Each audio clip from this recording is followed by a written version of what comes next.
momento entonces para lo que corresponde a nuestro curso de filosofía, ¿cierto? Entonces no hay problema. Claro, pasadas las 12 del meridiano se considera ya la tarde, pero nosotros estamos como acostumbrados a decir, no de día todavía, sí es cierto. ¿Qué tal les fue el domingo? A ver, pregunta crucial. Mal, no, no, no, no jueguen con mis sentimientos, no. ¿En serio? ¿Qué pasó? ¿Qué pasaba con las preguntas? Ya a ver, los leo. ¿No vino ninguna de filo? Ya. Ah, ya, ya, no vino ninguna de filo. Ya, pero en humanidades en general, ¿qué tal? Letras al final. ¿Qué cursos de letras llegaron a consignar? Sí, eso es lo que me han dicho en varias aulas. Em, Me parece que es un problema que está sucediendo, sí. Exacto, porque esto es al azar, pues. Entonces, ustedes como no pueden retroceder de pregunta, ¿no? Sí es cierto. Historia, economía y lenguaje solamente. Claro, a nosotros nos tenían también en incertidumbre, algunos decían si va a venir, otros no decían que no va a venir. Entonces dijimos, digan que sí para que los chicos estén pendientes. Em, Llegó a venir una sola pregunta. Claro, a veces vienen dos, una sola pregunta. Wow, ya. Lenguaje a veces dificulta por el hecho de las claves, sí es cierto. ¿No? Y porque son casos bastante prácticos. Mm. Pero las preguntas no tenían ese estilo. Ah, claro.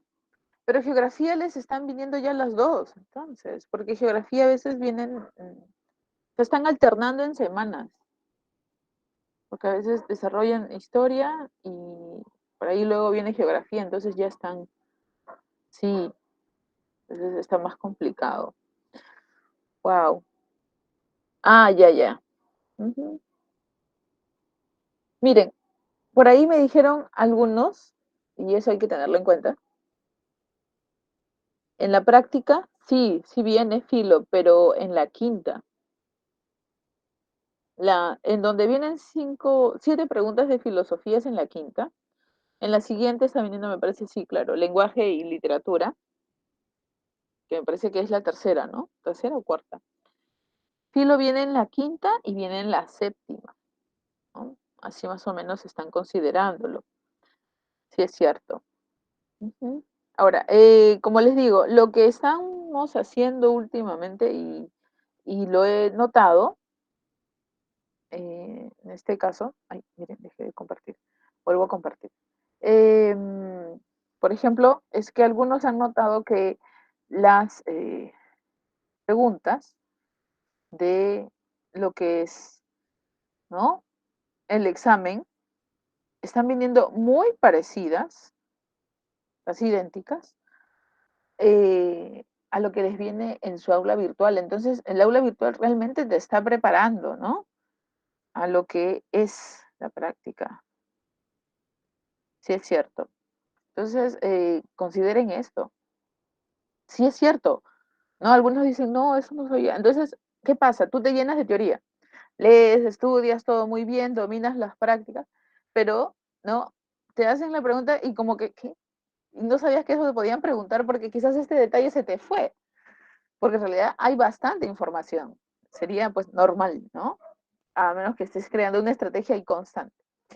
Entonces, ¿pero qué pasa? En las preguntas que están considerando en el aula virtual, como que ya viene cierta intencionalidad de lo que podría ser evaluado.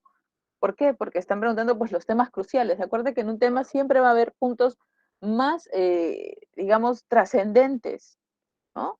Entonces, por eso, ¿qué podemos usar para evitar? Porque veo que el tiempo siempre está haciéndonos un enemigo, ¿no? Un tirano, alguien que nos domina. ¿Qué podemos hacer? Pues, ¿no? Practicar un poquito con estas preguntas, ¿no? Ahora, ¿qué facilidad tienes? Es que el aula virtual tú lo puedes abrir desde tu celular. Yo lo he hecho, por ejemplo, ¿no? Porque tuve que revisar por ahí las preguntitas que nosotros subimos y pues se suben y luego nosotros tenemos que ver que estén en el orden. Entonces, ¿qué hago? Yo las subo desde mi computadora y para ver cómo se sitúan ustedes, ¿no? Yo lo abro desde mi celular y veo que están muy bien. Entonces, ustedes así como que un ratito, ¿no? Distrayéndose, porque sé que tienen una jornada bastante extenuante con diferentes cursos, traten de hacer eso, ¿no? Entonces, terminando de estudiar, ¿no? Lo que estés, ¿no? Tú en ese momento dirigiéndote, realiza estas preguntitas. O antes, eso ya tú lo evalúas, ¿no? Para que antes, para que tú ya sepas qué temas van a ser los más importantes para esas semanas. O después, para que veas qué tanto información te ha quedado. Las dos son buenas. Ahora, tú eliges cuál porque eso también depende de tu ánimo. Entonces, podemos hacer eso para la siguiente evaluación.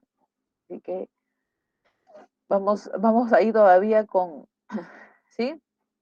Con una mejora en nuestra estrategia, porque como han dicho ya un par de sus compañeros, en varias aulas, estoy trayendo algo que viene de varias aulas, es como si estuviéramos haciendo un estudio de mercado, vienen diciendo que son muy parecidas en temas, ¿no? Entonces ya te está preparando, ¿sí? ¿Por ahí algún comentario?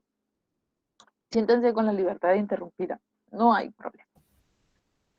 Ya, No, me sino que dime, en la semana Giraldo. 4 Ujú. la de autoevaluación lo subieron tarde, de la Ay, semana no. 4.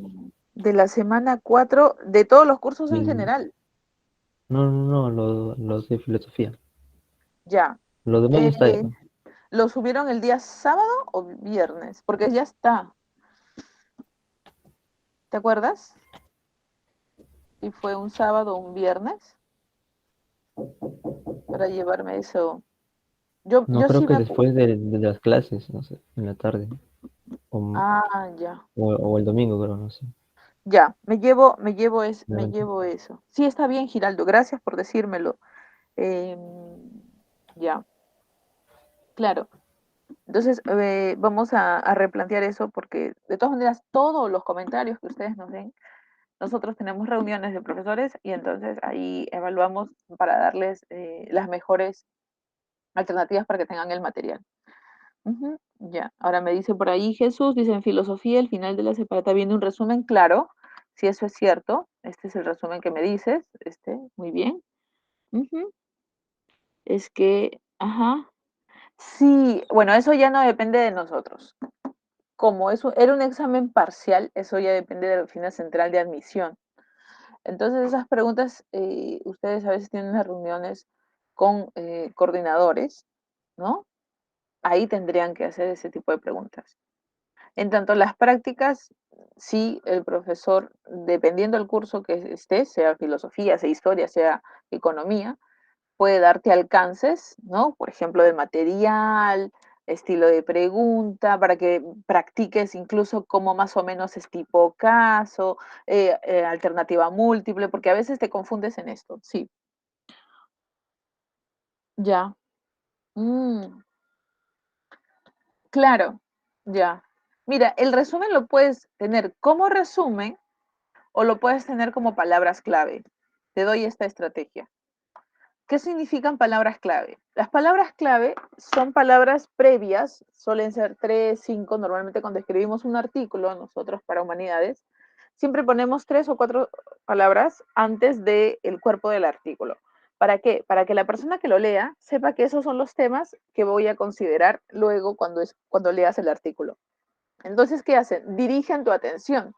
¿No? Ah, me van a hablar, por ejemplo, de ilustración. Ah, me van a hablar de conocimiento. Entonces yo sé que estos van a ser los temas cruciales. Por eso se les llama palabras clave. Son como que las fijas, ¿cierto? Entonces, si es que no te está sirviendo mucho como un resumen, trata de verlo como las palabras clave. En este caso, de Montesquieu, ¿qué me tengo que acordar? Que es la semana anterior, por ejemplo. ¿Qué les parece si practicamos aquí para resolver las preguntas que siempre venimos haciéndolas? Me tengo que acordar, por ejemplo, de las leyes, ¿no? Ya, me acuerdo en tanto que las leyes no eran absolutas, sino que eran relativas de acuerdo al pueblo. Ahí está. Lo dije en 3 palabras, ¿no? Ahora, En filosofía política, que me tengo que acordar nuevamente de Montesquieu, me tengo que acordar que existen 3 formas de Estado. En este caso, perdón, 3 poderes, 3 poderes, se divide el poder, ¿no? El legislativo, el ejecutivo y el judicial. ¿Qué significa? Que tiene que haber 3 tipos de poderes siempre. Y además, qué fácil, 3 tipos de gobierno, el déspota, ¿no? En este caso, la monarquía y la república. Y bueno, aquí ya sí, como es una palabra clave, tú puedes aumentarle, y para eso me voy a su teoría, en este caso, a lo que ustedes también tienen el material, y me sitúo, por ejemplo, en aquí, ¿no? En lo que es las formas de Estado de Montesquieu, y me acuerdo, por ejemplo, que la república es la única forma correcta de llevar un Estado porque gobierna con la virtud, ¿no? Crea el amor a la patria, tienes principios cívicos, es decir, de respeto a la libertad y a la igualdad. Y las otras dos, uno no tiene leyes y la otra solamente se basa en privilegios. Ya está. ¿Qué hizo? La palabra clave, ¿no? Del resumen me ayudó a acordarme, pero esto en casos, digamos, excepcionales. Pero yo ya me acuerdo por estas palabritas que estoy subrayando. Trate de usar eso. Hagamos lo mismo que les parece en Voltaire. De Voltaire, ¿qué me tengo que acordar? Mira, deísmo, ¿no? ¿Qué significa? Dios existe no por una religión, sino porque se demuestra, por la razón. ¿Qué más? En filosofía de la historia me tengo que acordar que la comprensión bíblica de la historia, ¿no? No es la correcta, hay que hacer una crítica y hay que hacer una comprensión racional. Ya miren, tengo 2 temas, 2 ya, así solamente usando las palabritas. Y en este caso, en el segundo punto, la crítica al fanatismo, que hace Voltaire, esto no lleva no conlleva la superstición. Pero como no tengo muy claro esto, entonces a ese punto sí regreso a mi teoría, solo aquí, regreso a mi teoría, busco a Voltaire, digo crítica al fanatismo, ya. Y aparece el concepto crítica al fanatismo, intolerancia religiosa, respuesta, tolerarnos, tolerarnos, porque no hay verdades únicas, ¿no? Verdades reveladas no hay verdades únicas, sino que hay que tener la posibilidad de entendernos, ¿no? Aunque tengamos diferentes creencias, posibilidad de comprender al otro. Ya está. ¿Vieron? Entonces, cosa que en otros salones me demoré porque me puse a revisar pasito por pasito la teoría, acá lo puedo hacer más rápido, porque estoy usando a mi herramienta, que es, en este caso, mi resumen, ¿no? Ya con Rousseau, ¿qué les parece si hacemos el método tradicional? Nos vamos solo a la teoría, nos acordemos de Rousseau, el último ilustrado que vimos, ¿no? Este es su libro, acuérdate que nosotros estamos colocando siempre en la parte inicial, como que para que lo recuerdes, el nombre de sus textos, porque no hablamos de todos los libros, imagínate, sería interminable. Solo hablamos de unos importantes. Y muchas veces en las preguntas te están viniendo referencia a los libros, ¿ya? Trata de tú, por ejemplo, yo soy una persona que si viene a mi escritorio, está lleno de papelitos de diferentes colores, ¿no? Tengo uno para apuntes, estaba llevando una clase, tengo otro para acordarme cosas importantes, que a veces uso la pizarra, ¿m? Y a veces uso incluso mi computadora para poner de acuerdo a los colores. Entonces, yo no sé cómo más o menos estás dominando tu estrategia, pero trata de usarla para ordenarte, porque yo sé que en tu mente, ¿no? Quienes van a ingeniería son bastante, digamos, sistemáticos, ordenados, ¿no? Pero trata también de crear como que pistas, un mapa de, ¿no? Todo lo que vienes haciendo para que sepas al momento de estudiar y no empieces desde cero, ¿ya? Ahora, como dijimos, con Juan Jacobo Rousseau, en el tema del contrato social, que me tengo que acordar, es el único que critica a la sociedad de ese momento, porque él no está de acuerdo que aunque debemos progresar, nada más. Progreso significa economía mejor, por ejemplo, ¿no? Entonces, él no está de acuerdo con eso. Antes de ese progreso económico debemos vernos como somos. Y es que así Rousseau, miren, estoy usando el método antiguo, no el método del resumen, para que vean la diferencia, para que ustedes comparen y me digan cuál de los dos les pareció mejor. Ya vamos a evaluar y ustedes me van a decir cuál les parece el adecuado. Em, lo que hace Rousseau es que quiere encontrar el momento en que nos empezamos a ver desiguales. Es decir, que unos empezaron a decir que valían más y otros que no tanto. Y crea un artificio. ¿Cuál es la idea de los artificios? Ustedes los usan mucho en matemática. Los artificios sirven para hacer notar algo, para hacer ver algo, ¿cierto? Y entonces él crea un artificio en la historia, porque este momento nunca existió. Su artificio se llama el buen salvaje. ¿Mm?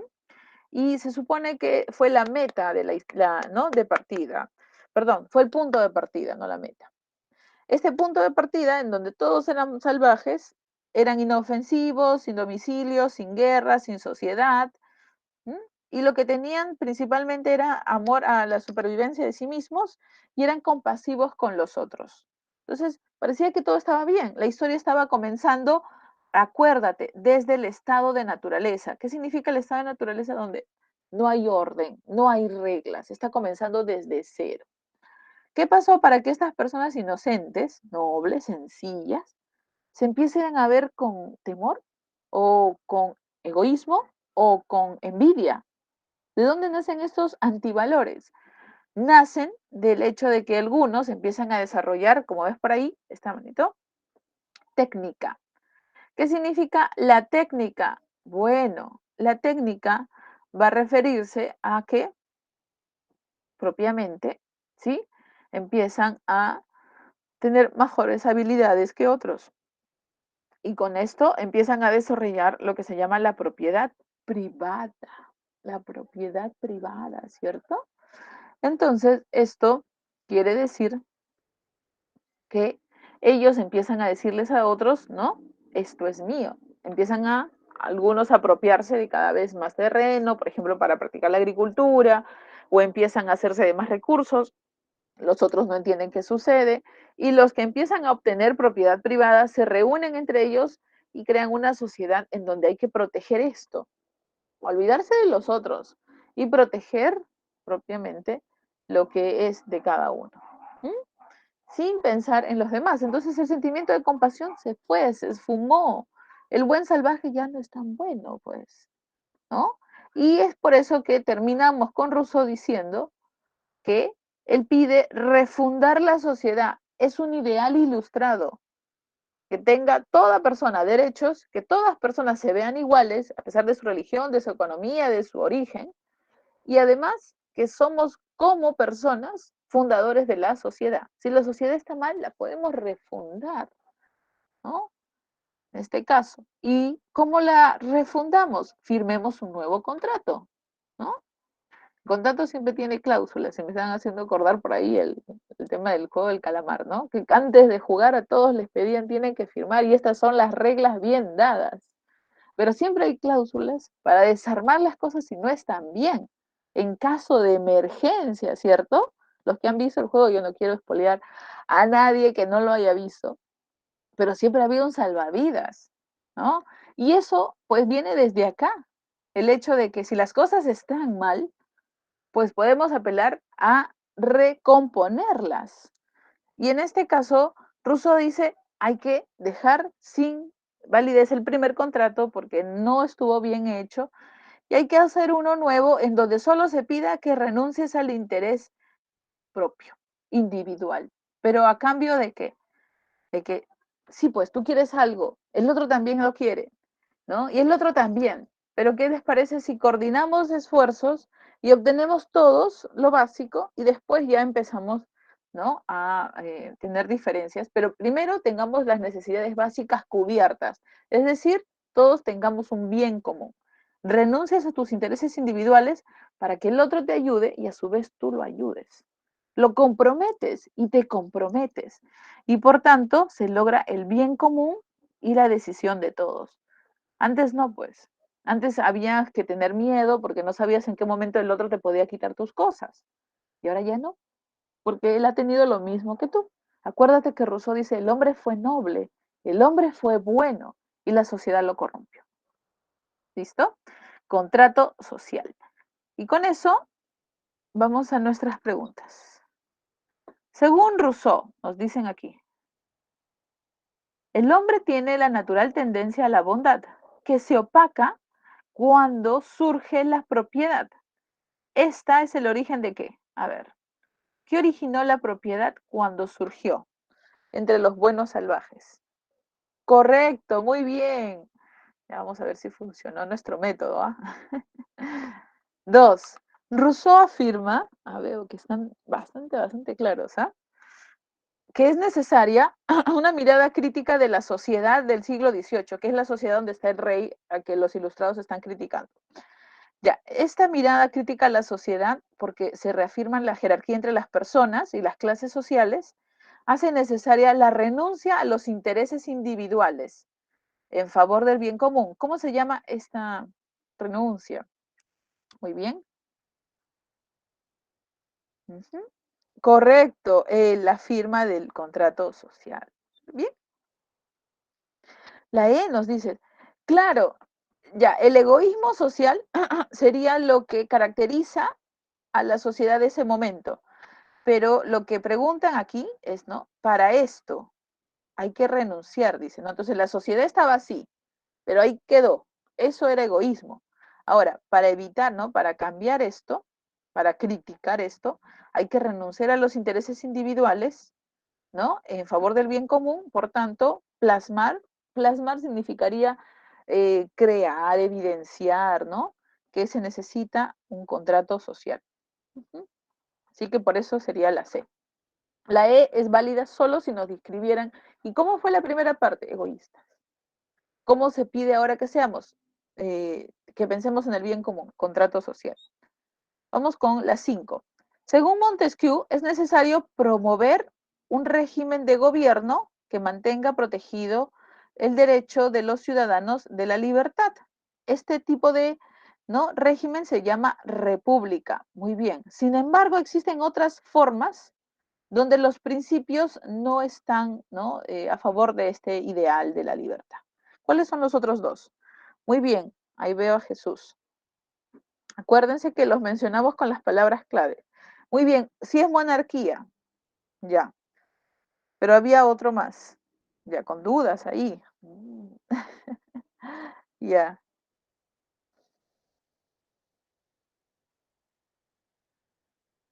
¿seguros? 100%. La monarquía está bien. Tenemos entre la B, ya, nacionalista no puede ser, claro. Ujú. Ya veo ahí algunos. Ajá. Claro, oligarca propiamente ya vendría a ser, sí, es malísimo. El déspota es el tirano. Exacto. Entonces, cuando te acuerdas de los tipos de gobierno, acuérdate, el malo, el no tan malo y el bueno. Entonces tú dices, el malo, déspota, tirano. El no tan malo, pero de verdad es que mejor lo cambiamos, monarquía. Y el bueno, la república, para que te acuerdes de una mejor manera. En cambio, la oligarca no es tan malo, no es malo, malo, ¿no? Digamos, está casi al nivel de una monarquía. Ujú. Para que sea más claro de acordarse. Vamos con la 6. Montesquieu, en su libro Espíritu de las Leyes, detalla los modelos del régimen de gobierno y las conclusiones, ¿no?, sobre las características de estas leyes. Ya, perfecto. Ahora, entonces nos preguntan, mira la pregunta, en este libro nos dice que las leyes tienen ciertas características. Ahora, indique lo correcto según las características de estas leyes. Hay que leer bien la pregunta. Primero, las leyes, según Montesquieu, muy bien, ahí, se elaboran de acuerdo al clima, si esto es correcto, ¿ya? Muy bien. El Poder Ejecutivo elabora leyes, si es que no recuerdan, el Poder Ejecutivo es el presidente, y el presidente no elabora leyes. Ujú. Claro, sí se hacen, claro que sí. Por ejemplo, el clima tiene que ver un poco con factores que ayuden a la protección de recursos, ¿no? En Perú, por ejemplo, tenemos una situación en donde los diferentes climas ayudan a que seamos, ujú, exacto. Entonces, la uno sí está bien. El Poder Ejecutivo no elabora leyes. El Poder Legislativo, si es que no lo ubican, es el Congreso. Y ellos discuten y las diseñan y también las eliminan, también. Ujú. Entonces, correcto sería la C. Muy bien, ya ahí lo notaron. Exacto. A ver, vamos con la número 9. Según Voltaire, la guerra que lleva varios siglos entre palestinos e israelíes, hay una guerra, cesaría de manera definitiva si ambas partes se expresan hacia el tipo de culto que profesan ambos. Ajá, ya con dudas. Ya, sí está bien. Claro, el concepto de Voltaire, ¿no? Uno era deísta, otro era la historia sin leer un libro religioso. Ujú. Tolerancia, esa palabra debe ser así grabada con temas de ilustración. Tolerar, ¿no? Tolerar, escuchar, tolerar, respetar. Exacto, muy bien, ¿no? Sí es tolerancia y Jordi nos lo está confirmando. Muy bien. 10. En el siguiente enunciado, si Dios no existiera, habría que inventarlo. Pero la naturaleza entera nos dice que existe. Ah, y ahí hablamos. ¿Ah? Dios existe no por fe, sino por razón. La naturaleza entera nos dice. ¿Cómo se llamaba esa teoría? ¿Mm? ¿Ah? ¿Seguros? De. Exacto, sí, es deísta. Deísta significa Dios también, pero significa un Dios de razón. Creacionista, les cuento un poco, nosotros no lo explicamos, pero significa que Dios, digamos, la teoría de Adán y Eva. Esa es la teoría creacionista. Sí, que pues sería refutada cuando viene la propuesta darwiniana sobre la evolución. Entonces siempre es el debate entre los creacionistas y los evolucionistas, ¿no? Entonces, no, pues, Voltaire no está de acuerdo con Adán y Eva para nada, ¿no? Porque él no quiere incluso libros sagrados. Él simplemente es como Newton, que dice que Dios es necesario, pero como una cuestión que la naturaleza, el universo nos dice que existe, porque si no, ¿quién más hubiera creado todo? Así que vamos bien. ¿Ya? Monoteísta significa un solo Dios y espiritualista sería seguir una religión, tampoco sería con Voltaire. Listo, vamos entonces, les comparto las claves que no hemos desarrollado, ahí están, y nos situamos en nuestro tema de hoy. Estamos en el tema 7, ¿cierto? Kant y Hegel. Ahora, quiero que hagas como dicen, una reminiscencia. Acuérdate que quien usa el término reminiscencia es Platón. Kant no viene solito, ¿no? Kant no sería algo tan novedoso, ¿ah? Eso es falso. Cuando te pregunten de Kant, tú tienes que de inmediato relacionar la semana 7 con lo que puede estar considerándose en la semana 5. ¿Ya? Por favor, lo que viene en la semana 7 con la semana 5. Profe, ¿qué viene en la semana 5? En la semana 5 vinieron ellos dos, pues. El conflicto entre Descartes y David Hume. ¿De qué peleaban? ¿Cuál era el conflicto? ¿No? Algo así como que yo no soy seguidora de Esto es Guerra, pero siempre escucho por familiares y siempre me mencionan por ahí a dos equipos, ¿no? Entonces como que las noticias a veces te los ponen y tú te vas enterando. Pero el conflicto algo así, ¿no? Un conflicto terrible, un conflicto que no llegó a solucionarse y era sobre el origen del conocimiento, por ejemplo, ¿sí? Porque según Descartes, ¿sí? Según lo que tenemos en Descartes, el conocimiento surgía solamente porque como ser humano yo tenía razón. Entonces, si yo, digamos, ¿no? Estaba bebiendo alguna bebida, ¿no? Así, consumiendo alguna bebida, yo podía distinguir su sabor, sus características, porque a través de mi razón yo podía comprender esto. Pero el tema sensorial no importaba. Todo esto se convertían en conceptos.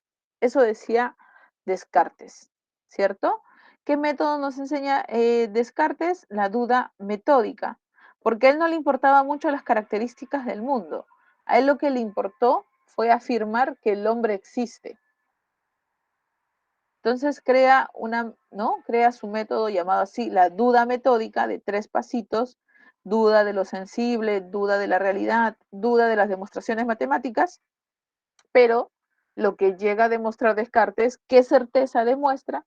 Es que tú estás dudando, tú estás desconfiando. desconfiando de las cosas que se tocan, de todo lo sensible, todo lo que tiene que ver con el tacto, el olfato, ¿sí? La vista, todos los sentidos, toda la parte sensorial queda desprestigiada.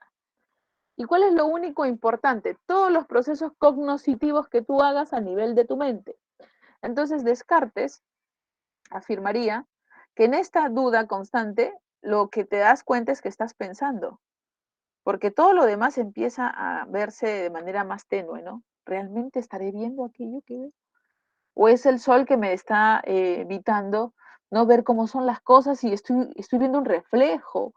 Estoy viendo, ¿no? ¿A ustedes les ha pasado? Por ejemplo, yo estaba, corro por la avenida Venezuela y hace un calor tan intenso eh, y vi la pista y parecía agua, ¿no? Entonces, creo que estaba muy joven cuando vi eso y dije, wow, agua. Pero en realidad no era esto, ¿no? Estaba viendo lo que se conoce no una alucinación, sino una ilusión. ¿Mm? Esto entonces sería una prueba evidente de lo que nos dice Descartes. Los sentidos pues nos engañan y por tanto no puedo confiar en esta información sensorial, pero sí puedo confiar que soy yo quien se pregunta estas cosas, soy yo quien está dudando. Por tanto, en tanto dudo, estoy pensando y si pienso, todo lo demás no tiene conciencia, pero yo sí.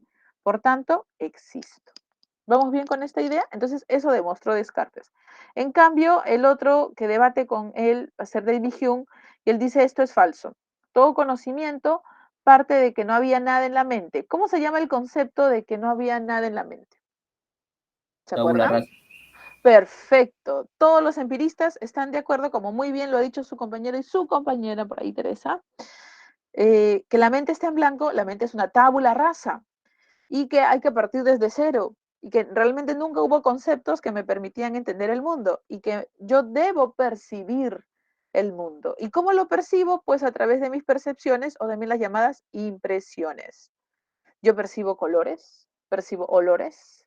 No tengo los receptores en mis sentidos para captar esta información y que luego sea procesada. Yo estoy capaz de todo en el mundo. ¿Mm? Eso dice David Hume. A este debate llega Kant, que es a quien vamos a ver en este momento, y dice no, ahí ha habido errores, ¿ya? Hay que entender así. Estaba bien Descartes en una parte y estaba bien Hume en otra, pero falta, la teoría no está completa. Y Kant, un filósofo alemán, que escribe, aquí ven, 3 de sus libros, pero yo no me voy a importar de otros 2, solo me quiero quedar con el primero, ¿ya? Acuérdate, solo me quiero quedar con el libro llamado Crítica a la razón pura. Los demás no, ¿por qué? Porque hablan de otros temas, hablan de ética y hablan de arte. Él, por si acaso, si has escuchado, he visto que muchas promociones usan este nombre.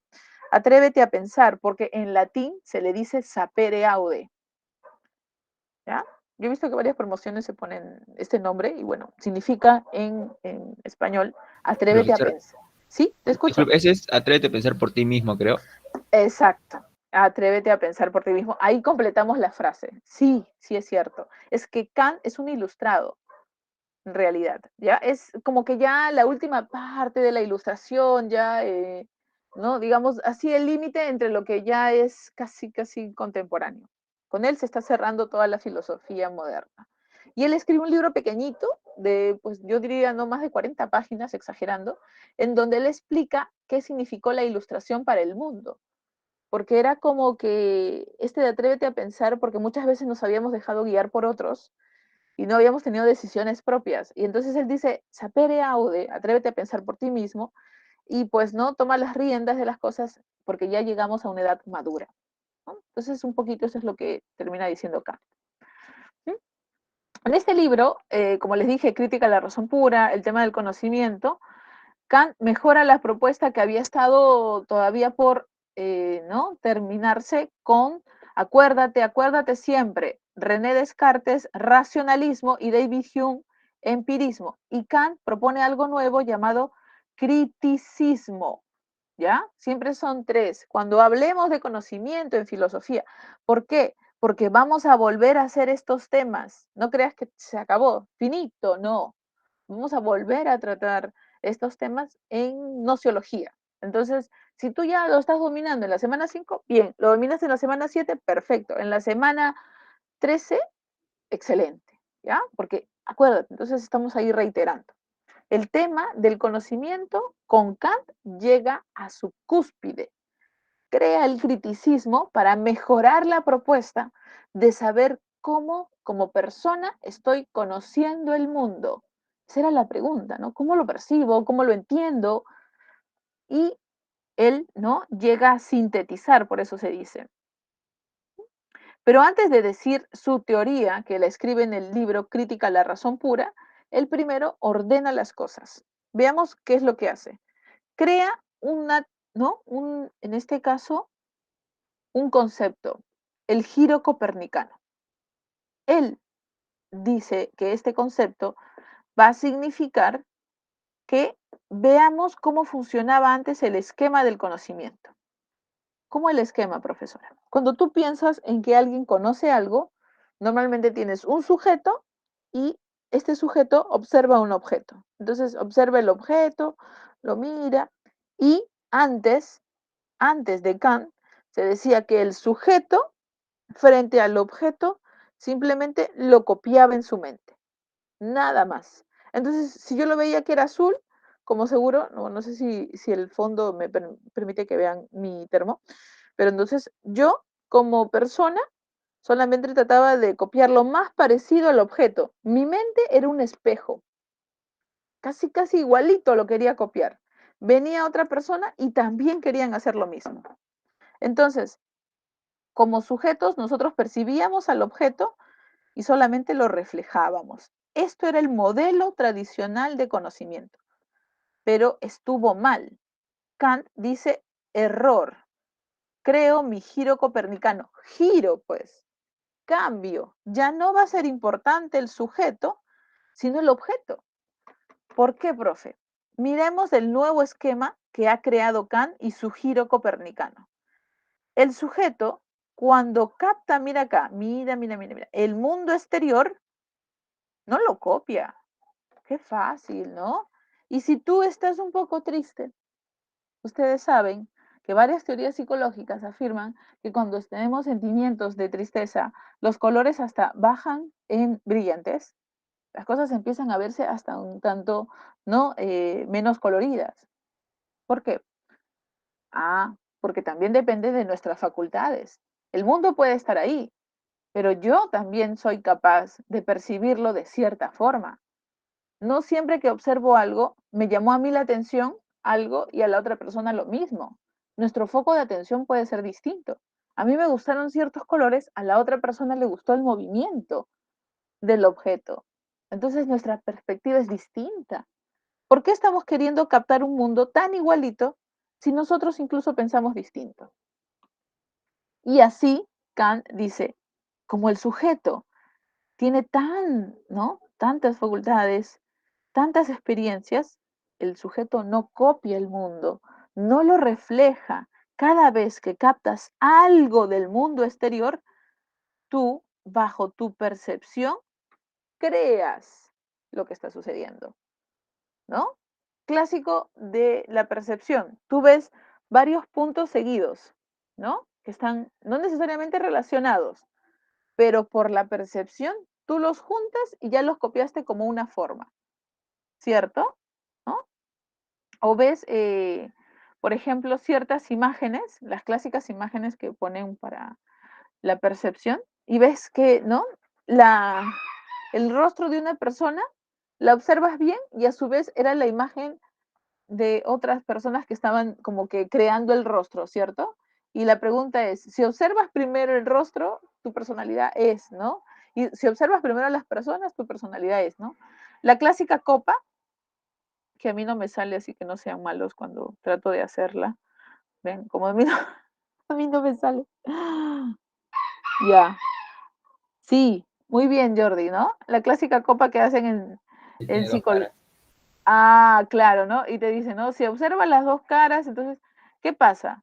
¿Ven? Entonces, si solamente fuera una forma de percibir el mundo, ¿no? Donde esto lo hacen así oscurito. Si fuera una sola forma de percibir el mundo, entonces la gente solamente percibiera las dos caras o solo percibiera la copa. Y eso es falso, porque estarías reflejándolo. Esa pregunta ya viene en el examen. El giro copernicano nos va a decir que más importante es el sujeto, porque dependiendo de cómo esté, o captará las caras o captará la copa. Por tanto, el sujeto produce, capta. ¿Sí? Vamos bien con eso. Segundo punto, porque Kant es súper rápido, súper sencillo. ¿Ah? Si yo soy quien produzco mi conocimiento, entonces yo no estoy captando objetos. No, dice Kant, tú estás captando fenómenos. ¿Qué significa esto? Son creaciones tuyas, las cosas para ti mismo.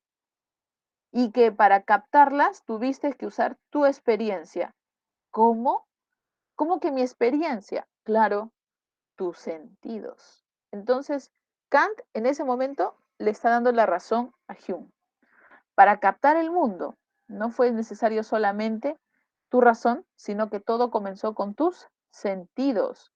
Pero luego, como tú interpretaste cómo era el mundo, como luego tú produjiste, ¿no? Acá está, creaste una imagen, ya no solamente usaste primero los datos sensibles, sino como segundo paso usaste a tú, ¿no? En este caso, a todo lo que tiene que ver con un proceso mental. Entonces, ¿qué dice Kant en ese aspecto? Está quedando bien tanto con Hume como con Descartes, porque dice que primero captamos información sensorial desordenada, olores, sabores, nuestros receptores están muy bien adecuados para eso. Pero luego sube esta información a nuestra mente. Nuestra mente entiende, compara, recuerda y da como respuesta de manera ¿no? descendente a lo que estás viendo es una naranja. Pero eso que acabas de producir para Kant se llama fenómeno, acuérdate, que comenzó con una captación desde la experiencia y terminó diciendo que era con la razón. ¿Mm? Y lo que no puedo captar ni racional ni sensitivamente, para nada, son los números. ¿Por qué? Porque los números, acuérdate que el conocimiento comienza con la experiencia y termina con la razón, ¿cierto? Pero a los números no los puedo pasar de frente a la razón, porque me estaría volviendo un cartesiano. Si soy kantiana, tengo que usar los dos. Primero debo captarlos con la experiencia y luego trabajarlos. Y al número no lo vas a captar con la experiencia, porque son esencias. Por ejemplo, piensa en la libertad. A la libertad le vas a decir, ¿qué sabor tiene? Está ahí parada delante tuyo. ¿Cómo se ve? ¿Mm? No, pues, no tiene textura tampoco. No puedes tener experiencias sensoriales de ella y por tanto tampoco la vas a poder trabajar. Entonces, los números son esos conceptos que no se captan, ¿sí? De manera sensorial. El alma, a ver chicos, pregunta, ¿el alma sería un fenómeno o un número? Muy bien, sí, lo abstracto, Jordi, correcto, porque no tiene nada sensorial. El alma, ¿qué sería? ¿Un fenómeno o un número? Un número, correcto. Muy bien. ¿Sí? Saborear un helado y reconocer su sabor. Saborear un helado y reconocer su sabor. ¿Fenómeno o un número? ¿Seguros? Fenómeno. Fenómeno, porque viene de la Es lo conocido. experiencia. Claro, ¿no? Pero yo luego he reconocido que es de un sabor, no solamente he captado. Si solamente digo he captado, no llega a ser completo fenómeno. Si digo lo he trabajado y he reconocido su sabor, bueno, ahí sí es fenómeno, ¿no? Porque es todo el proceso del conocimiento. El conocimiento es un proceso, ¿sí? Números, la libertad, el alma, por ejemplo, los números no, porque sí hay una captación sensorial. Y luego, claro, hay demostraciones de los conceptos, de los principios, son fenómenos, ¿ya? Eh, por ejemplo, los valores como la igualdad, sí, pues, también sería un número, ¿no? Las esencias, lo abstracto, muy bien dicho, números. Ujú. Porque de esa manera Kant le está diciendo, eso no lo vas a poder conocer nunca. Existirán, pero no es parte de tu experiencia sensorial. Ahora, Kant también nos pone dos condiciones para conocer el mundo y son bien sencillas y yo creo que hasta son un tantito obvias de decir, pero hay que mencionarlas.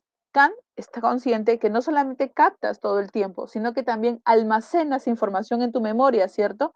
Así como lo están viendo aquí en este, se llama el casco pensante de Kant, ¿sí? Una vez que has captado la información sensorial, acá está Hume, ¿no? Feliz diciéndole, claro, yo tuve razón en algo, y Kant le dice, sí, pues tuviste razón en lo sensorial, pero Descartes tuvo razón en la parte racional. Ahora, luego que captas información, también la ordenas, la almacenas. ¿En dónde? En la memoria. Y tú ya creo que conoces la memoria a largo plazo, por ejemplo, ¿cierto? Pero para almacenar en diferentes, ¿no? Partes de este casco pensante, tú no almacenas la información que estás aprendiendo ahora como la información de tener, digamos, no sabido qué carro te podría llevar a tu casa si vas a tal sitio, ¿cierto, no? Es diferente en importancia. O la información de saber manejar bicicleta o saber conducir un auto. Sí es cierto. La almacenas de manera distinta, ¿no? Ahora, para hacer esa diferenciación, dice Kant, solo hay dos condiciones. Toda toda experiencia de los fenómenos se va a dar en un espacio y en un determinado momento. Es decir, toda experiencia ocurre en el ámbito espacio-temporal. Es imposible que nosotros captemos en la nada. Siempre estamos captando situados en una determinada fecha y en un determinado lugar. Estoy hoy día aprendiendo temas de filosofía, siendo 16 de octubre del año 2021, pues en donde estoy, ¿no? Puede ser en mi sala, puede ser en donde estoy llevando la clase. Y luego, cuando mi memoria lo evoque, va a acordarse de eso, porque tuve esas dos condiciones. ¿Listo? Que es sencillo, ¿no? Pero Kant dijo, es importante decirlo. Y terminando con Kant, como les dije, es bastante rápido, Kant, no es complejo, y sigue hablando del conocimiento. Acuérdate, Kant dice, primero, quien conoce el más importante, el sujeto. ¿Qué conoce? Fenómenos. ¿Por qué los conoce? Porque los capta en el espacio y el tiempo. ¿Sí? ¿Cómo conoce los fenómenos? Con sus sentidos y con su razón. Y ahora, ¿y cómo expresa su conocimiento Kant? ¿No? ¿Cómo expresa una persona su conocimiento? Ya, a ver, ahí tengo un mensaje, dice. Sí, con la razón, cuando voy a un lugar, ¿cómo sé que me queda lo que observo y escucho? Ah, claro, sí, ahí hay otro proceso. Tienes razón, Josué. Perdón, Jordi. No, Jordi José. Ujú, ya. Primero es la experiencia, eso es cierto, y luego a nivel de la razón se dan más, pues, ¿no? Más procesos, no lo estamos detallando, pero necesito de hecho que el foco de atención esté pendiente, ¿no? Yo no puedo acordarme de algo que no he situado bien, ¿no? Y es por eso que dicen la memoria a corto plazo es tan ligera. Entonces, por eso te digo yo, y varias veces te hago recalque, ¿no? Mira esto, esta es la fija, esto va a venir, uso un color determinado. ¿Por qué? Porque estoy apelando a que tu memoria a corto plazo fije su atención en algo. Si tú estás medio distraído, cuando tú quieras recordar, va a ser más difícil, ¿no? Entonces, ahí les estoy dando incluso una estrategia. Pero eso es así. Si la atención está bien fijada, ¿no? Para eso incluso algunos usan estrategias como, por ejemplo, masticar chicle. No sabía eso, ¿no? Eso mantiene la atención a un lugar. Entonces, ¿qué pasa? La atención está bien fijada, reconoces esto y luego lo puedes evocar. Si tu atención estaba en otro lugar y escuchaste, ya va a ser más difícil porque no se va a pasar de la memoria de corto a largo plazo. Kant va a decir lo mismo, ¿no? Un fenómeno es captado porque captó tu atención necesariamente, llevó tu atención, hubo un estímulo ahí y por eso tú pudiste, ¿no? Reconocerlo. Ujú. Entonces, por eso, eso lo explica con más detalle Kant, pero como les dije, no detallamos tanto eso porque en realidad lo que quieren que sepas es más las condiciones y que Kant mejoró la teoría del conocimiento. Así que vamos bien con eso. Estoy situada en los juicios, que es la última parte de Kant, y dice que es los juicios una manera en cómo tú expresas tu conocimiento. tú como a alguien le dices que te estás sintiendo bien, que te estás sintiendo mal, que quieres un cambio, ¿no? Como me dijeron, profesora, por ejemplo, deberían actualizar, ya, usaron su lenguaje, ¿cierto? Pero el lenguaje puede ser escrito o puede ser oral. En este caso voy a referirme al lenguaje escrito. Y voy a decir que el lenguaje para expresar usa las oraciones. ¿Qué son las oraciones? Son estructuras que contienen sujeto y predicado, ¿cierto? Toda oración no puede ser oración si no tiene esa base esencial. Si no, se convierte en una frase nominal. ¿Qué son frases nominales? Enunciados sin verbo. Pero acá quiero hablar de los que tienen verbo. Entonces, acuérdate, sinónimo de juicio va a ser oraciones.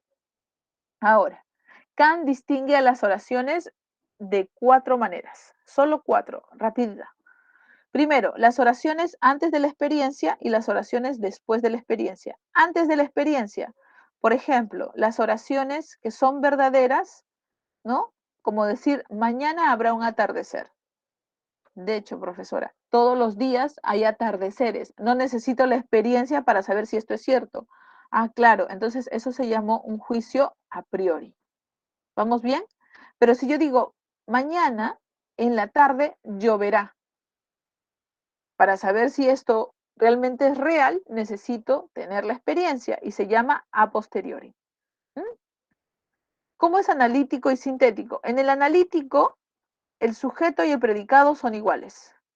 Y en el sintético, ¿ya? El sujeto y el predicado son distintos. Esta es la diferencia. Analítico, el triángulo tiene 3 lados. El triángulo tiene 3 lados. Y en sintético, la manzana es azul. ¿Cómo? La manzana es roja o la manzana es amarilla, no importa. ¿Por qué? Porque el sujeto es diferente al predicado. Pero en el primero, si te das cuenta, estoy repitiendo. El triángulo tiene 3 lados. Si yo digo 3 lados, necesariamente estoy hablando de un triángulo. Otro ejemplo, el término ella es un pronombre personal femenino. El término ella es un pronombre personal femenino. Dime, ¿es analítico o sintético? Analítico. Perfecto, porque estoy repitiendo lo mismo, ¿no? Estoy repitiendo lo mismo, solamente que lo he explicado de mejor manera. ¿Vieron? Sintético, pues yo puedo decir simplemente la oración, ¿no? Ella está hablando en voz alta. No necesariamente las mujeres gritan, ¿no? Bueno, muchas gritamos, pero no, no necesariamente. Ujú. Entonces, aquí esta es la diferencia que hace Kant para que reconozcas los tipos de oraciones. Acuérdate siempre del a priori antes y a posteriori después, ¿no? Ahora, termina diciendo Kant que existe un juicio especial. Los juicios que usas, por ejemplo, en la clase anterior, no he notado de qué curso era, ya. Tu profesor te explicaba unas fórmulas, ¿cierto? Ya. Las fórmulas, para ser verdaderas, necesitan que las corrobores con la experiencia. No, profe, son fórmulas. Incluso han estado antes de que yo aparezca en este mundo. Muchas de ellas, ¿no? Son muy, muy antiguas. Claro que sí. Son verdaderas antes de la experiencia, porque son fórmulas, son principios. Pero tú quieres usar estas fórmulas, como en el caso que haces en tu curso de matemática, para saber, por ejemplo, la velocidad que relaciona a dos objetos de la experiencia. Tú vas a usar la fórmula para analizar a dos objetos de la experiencia, pero estos objetos de la experiencia no pueden ser verdaderos a priori, pues, porque son de la experiencia. Entonces, el resultado que te dé de usar la fórmula con este casito ya no va a ser solo a priori, sino también se va a llamar sintético. ¿Por qué, profesora? Porque ya no estás volviendo a repetir las fórmulas, pues. Estás dando información de quién, de lo que ha sucedido en la experiencia. No se va a llamar a priori o posteriori, se va a llamar a priori porque usa las fórmulas, pero como se analiza un caso, entonces quiere decir que estás aumentando la información. Cuando haces cualquier demostración en matemática, estás haciendo juicios sintéticos a priori. Cuando solo mencionas las fórmulas, a priori analítico. ¿Sí? ¿Vamos bien con esto? ¿Vamos bien con esta idea? solo el uso de fórmulas a priori analíticos, porque no dices nada nuevo. Cuando haces demostraciones, sintéticos a priori. Ya, mira, para lógica, la semana, sí, no te preocupes, la semana 16, 17 y 18 nosotros hacemos lógica. Y en la semana 17 hablamos de lo que son las tautologías notables. Hablamos de las equivalencias notables y las implicaciones. Las primeras tú las haces en álgebra. Yo primero voy a mostrarles la teoría, ¿no? Y les voy a decir, por ejemplo, en lógica hablamos de, ¿no? El caso del modus ponens y explico, ¿no? El modus ponens, su teoría es esta, ¿no? P, entonces Q, si yo afirmo P, ¿no? Si yo afirmo P, el resultado de afirmar P concluye nuevamente, aquí tenemos, ¿no? Esa es fórmula, esta es la fórmula del modus ponendo ponens. Si yo afirmo P, entonces le da de resultado nuevamente Q. ¿Qué estoy haciendo? Estoy repitiendo la fórmula y la estoy explicando. Y yo puedo decir, ¿no? Si estudias, entonces apruebas. Estudiaste, por tanto, aprobaste. Nuevamente, explico la fórmula. No estoy agregando información, solamente estoy explicando la fórmula. Y esta fórmula ya es verdadera. Por tanto, por ser verdadera, se llama a priori y además es analítica.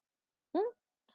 Pero si yo uso esta fórmula para un ejercicio, porque vamos a, ¿no?, tener varios ejercicios en donde debemos hallar las conclusiones que no estaban ahí, pero para hallar las conclusiones me baso en las fórmulas. Ya no son analíticos, pues, porque estás agregando información. Esa información que vas a obtener ya no está contenida en la fórmula, está siendo adicional.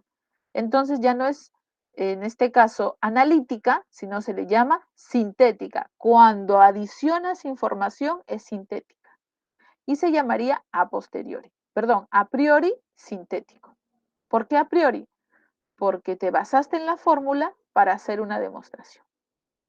¿Sí? ¿Vamos bien con ese concepto? En 2 minutos voy a hacer Hegel, pero era necesario explicar acá. ¿Mm? Correcto. Ya, ahora, pasando al último filósofo, por eso regálenme 2 minutos más, porque Hegel es súper sencillo.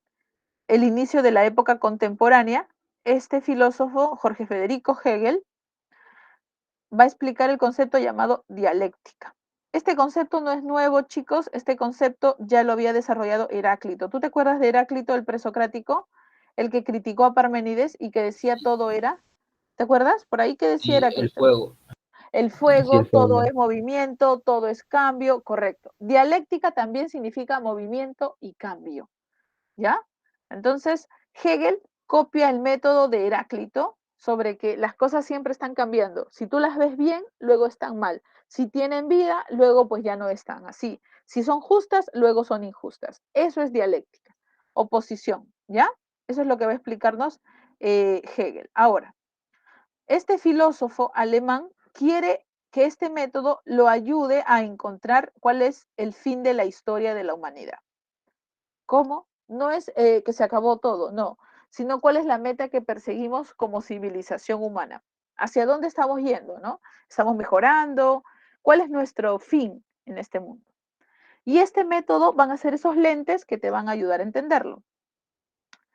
¿Sí? El libro donde escribe esto Hegel se va a llamar así, Fenomenología del Espíritu, así de rápido, Fenomenología del Espíritu. El espíritu es la meta que vamos a alcanzar como humanidad. ¿Mm? Expliquemos de qué trata el método. Acuérdate, este método no es nuevo, vino de Heráclito, pero Hegel lo va a mejorar un poquito. El método de Hegel, llamado dialéctica, que significa movimiento, y siempre por dos contrarios, tiene tesis y antítesis, ¿ya? Voy a explicar hasta el método y voy a dejar una parte para la siguiente porque deben estar cansados. Tesis, antítesis y síntesis. Profesora, ¿por qué 3 momentos? Porque cada uno de ellos significa superación del anterior, ¿ya? Tesis es afirmación. Antítesis es contradicción del anterior. Y síntesis es superación de los dos anteriores. Hagamos un ejemplo de este método. Tesis. Tú entrando a tus clases en la mañana. ¿Cómo estabas en ese momento? Bueno, tenías unas ideas, perfecto. ¿Ya? Tenías unas ideas, todavía no sabías qué exactamente venía a la clase. Las primeras clases de la mañana, tesis, primer momento tuyo. Antítesis, antítesis es contradicción del anterior. Tú cuando ya estás llevando las clases durante el día y ya has aprendido algunos conceptos, ¿eres el mismo que entró antes? Tienes más conocimiento, ¿cierto? Luego, al terminar esta clase, ¿cómo te retiras? Con mucha más información. No eres el que entró a clases, no eres el que estaba cuando llevaba las clases y no eres el que saldrá al terminar las clases. Superaste los conceptos que tuviste al inicio y que terminaste aprendiendo durante la clase. Siempre son 3 momentos por los que pasamos para ir superando. Hago otro ejemplo, ya a ver. Tesis, voy a decir el filósofo Sócrates. Antítesis tiene que ser otro filósofo que supere el primero. A ver, ¿quién superó a Sócrates? Y ahí lo recordamos. ¿Quién supera al gran Sócrates? Platón. Perfecto, muy bien. Tesis es Sócrates y su antítesis va a ser Platón. Perfecto. ¿Quién supera a Platón? Tercer momento. Muy bien, Aristóteles, correcto. Ahí está, dialéctica. Pero acuérdate que esto no acaba, porque esto es movimiento. ¿Qué significa? Que luego de Aristóteles vinieron otros filósofos que lo superaron, claro, porque la síntesis nuevamente se convierte en tesis. Y así continuará el movimiento.